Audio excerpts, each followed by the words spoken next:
మేము పరిస్థితి బాగాలేక బేస్మెంట్ వేసి ఇచ్చిపెట్టినాం.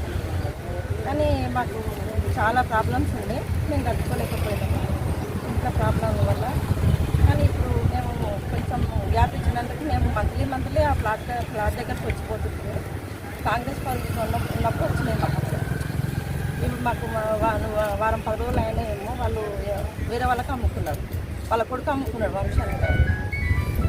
అమ్ముకున్నాక వాళ్ళు గోడలు లేపినాక మాకు వారం 10 రోజుల తర్వాత తెలిస్తే మేము పోయి ఆపేసినాము. కానీ ఇక వాళ్ళు కట్టుకుంటా ఎన్నో తెలియదు. మాకు ఎన్నో లేక మాకు హెల్ప్ చేయాలి. మాకు ఏది అసలు ఏం ఆస్కారం లేదు మాకు మా దగ్గర. మాకు కలెక్టర్ ఆఫీస్ నుంచి వస్తుందా, మాకు ఎన్నో వస్తుందో మాకు ఏం అర్థం అవుతుంది. మేమేం చదువుకోలేదన్న, మా పరిస్థితులు బాగాలేవు. డబల్ బెడ్రూమ్లు ఇస్తామని తీసుకున్నాం. తీసుకొని మళ్ళా ఇవ్వలేరు. ఇప్పుడు ఇస్తాం అప్పుడు ఇస్తాం, పోయినప్పుడల్లా ఇప్పుడు ఇస్తాం అప్పుడు ఇస్తామని పేర్లు గిట్లా లిస్టులు గిట్లా వచ్చినా మళ్ళీ రాలేదు. వేరే వాళ్ళకి వచ్చినాయి, మేము రాలేవు, ఇంకా మేము వస్తాయి అని లాస్ట్ వరకు వస్తాయనే చెప్పింది. కానీ ఇప్పటి వరకు లేవు.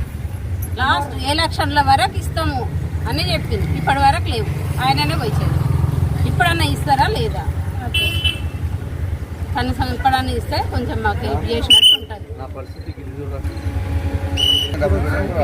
పేరు ఎం సుధా. నేను బ్రహ్మణవాడిలో ఉంటున్నా. మాకు గత 18 సంవత్సరాల కింద ప్లాట్ వచ్చింది. ఉషారాణి ఉన్నప్పుడు మాకు ప్లాట్ వచ్చింది. మేము దాన్ని బేస్మెంట్ లేపి పెట్టినాము. మాకు చేతిలో డబ్బులు లేక మేము కట్టలేకపోయినాం. దాన్ని ఏం చేసిండో ఆయన నాగన్న కొడుకు మనిషి అనే అతను మా ప్లాట్ని అమ్మింది. వేరే వాళ్ళకి కబ్జా చేసి మాకు ఇప్పుడు ఏ పరిస్థితి లేకుండా మేము కష్టంతోనే బేస్మెంట్ లేపుకున్నాం. కానీ ఇప్పుడు మా పై దయ ఉంచి మాకు ఇప్పుడు లేకున్నా డబల్ బెడ్రూమ్ అయినా ఇప్పియగలరని ఏ విధంగానైనా కోరుతున్నాం. ఎమ్మెల్యే ఏ విధంగానైనా సహాయపడి మాకు డబల్ బెడ్రూమ్ అయినా సరే, పట్ట ఇప్పుడు లేకున్నా సరే, ఇప్పుడు నష్టపోయినా సరే, కానీ ఇది తీసుకున్నా దీని ప్లేస్లో మాకు డబల్ బెడ్రూమ్ ఇప్పించినా సరే, ఏదో ఒక ఇల్లు మాకు మార్గం చూపిస్తే మేము చాలా కష్టపడి జీవనం సాగిస్తున్నాం. మాట నడుపుకుంటాం. అవుతుంది సార్. పట్టాలు ఇల్లు చేయలేదు. రాజశేఖర్ గారు గౌరవ కూడా చచ్చిపోయింది. ఎవరైతే మాకు అన్నదానం వాళ్ళకంతా సర్టిఫికేట్ ఇస్తున్నాం. వైఎస్ఆర్ కంటే మేము తిరిగి పట్టాలు తెచ్చుకున్నాం. పట్టాలు ఇచ్చిండు, ఇల్లు కట్టియమన్నాడు, అన్నీ చెప్పిండు. చెప్తే కూడా మాకు ఎవరు పట్టించుకోలేదు సార్. తిరిగి మా పరిస్థితి కుక్కకు తగ్గిన ఇస్తాకులాగా అయిపోతుంది సార్. మేము ఎవరిని అడగాలి సార్? ఇది మా మీద పరిస్థితి కిరాయి రెంట్కి కూడా కిరాయి ఇస్తలేదు సార్. ఇల్లు ఎందుకు ఒకటి కూడా ఇల్లు లేవు. డబల్ రూములు అంతస్తులు అంటే 7,000 6,000 యాడికెళ్ళి కిరాయి కట్టుకుంటాం సార్. మా మీద పరిస్థితి అడిగి బతుకుతున్నాం సార్. ఇంత దయరాదా మీకు సార్? ఎందుకు మాకు సతాయిస్తున్నాం సార్? చెప్పులు చెప్పులు కన్నా మున్సిపాలిటీ తిరిగి అన్ని తిరిగి చెప్పులు పడే సార్. ఇంకా మీ దయ ఉంటే ఇవ్వండి, లేకపోతే మీ ఇష్టం సార్. ఇవ్వాలంటే కూడా మేము తిరగమ్మ చేత కాదు సార్. నా వయసు 50కి మించిపోయింది. నా మనవడు ఉన్నాడు. వాటి గురించి ఒక ఇల్లు ఇచ్చి నా పేరు సంపాదించిపోదాం అని ఒక ఆశ ఉంది సార్. నాకు ఒక ఆశ. నా పేరు మైబుప్పి చూడండి, మైబుప్పి.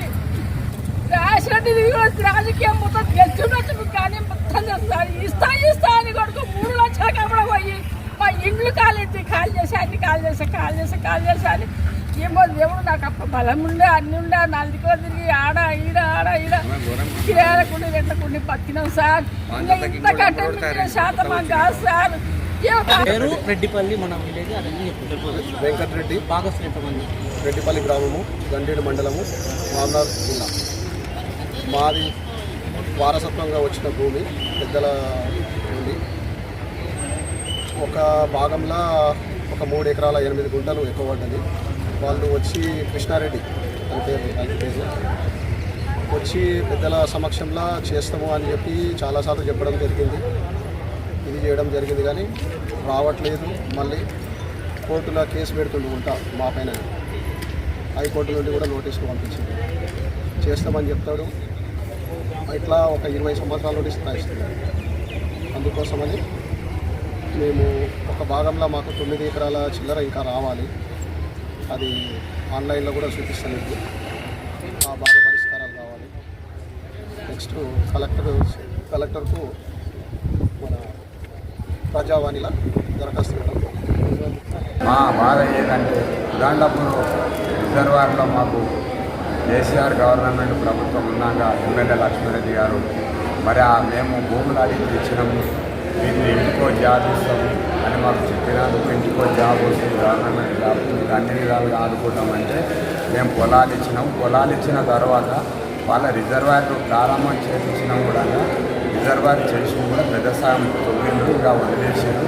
ఇప్పుడు మాకు పునరావాసం ఇస్తామని 300 గజాల ప్లాట్లు ఇస్తామని చెప్పారు. ఇంటికో ఉద్యోగం అని చెప్పినందుకు మేము ఆధార్ సంతకాలు పెట్టినాం కాదు. సంతకాలు పెట్టినాక ఏమైందంటే ఇప్పుడు ఆయన మా దగ్గర రాకుండా రిజర్వాయర్ స్టార్ట్ అయినాక ఆయన ఇంటికి ఆయన గెస్ట్ హౌస్ తిప్పుకొని మేము తిరిగి అలిసిపోయినాక ఆ రోడ్లు కూడా మాకు వచ్చి మేము సంతకాలు చేసుకుని వాళ్ళు బయట వాళ్ళు పార్టీలు కూడా ఏమన్నా మాట్లాడే వాళ్ళకి ఎంతో అంత డబ్బులు లోపల ఇచ్చి వాళ్ళని నోట్లు మోపిస్తున్నారు కాబట్టి మాకు అన్నీ తెలిసిపోయినాయి సార్. అందుకని మేము ఇల్లు ఎవరికి ఇవ్వలేదు సార్. ప్లాట్లు అంటే గ్రామ ప్యాకేజీ రాలేదు, ఇళ్ళ పైసలు ఇవ్వలేదు, ఆ ఇళ్ళ పొలాల పైసలు ఇవ్వలేదు. మాకు కూడా అమౌంట్ ఎవరికైనా ఉంటుంది కదా, ఇది పునరావాసం అనేది మొగడు దానిపోతే పింఛన్లు అనేవి ఉంటాయి కదా, అవి మేము ఎన్ని మాటలు కళాకారులకు ఇచ్చినా చెప్పినా సార్ చెప్పినా ఎవరికి చెప్పినా కూడా ఆ పింఛన్లు అమలు చేస్తలేరు. మా ఊరు సెక్రటరీ కూడా ఆ క్లాస్మేట్లో చూసుకుంటున్నాడు, అంటే ముందున్న గవర్నమెంట్ టీఆర్ఎస్ పార్టీలో చూసుకుంటున్నాడు. అంటే మేము ఇంతవరకు వీడికి 4-5 సార్లు వచ్చిపోతూనే ఉన్నాం, ఇస్తూనే ఉన్నాం. అవి ఈడ కలెక్టర్ దగ్గరనే మా దగ్గర సంతకాలు లోపలిస్తారు. అవి అక్కడ ఎంఆర్ఓకి అందవు, గ్రామ సెక్రటరీకి అందవు.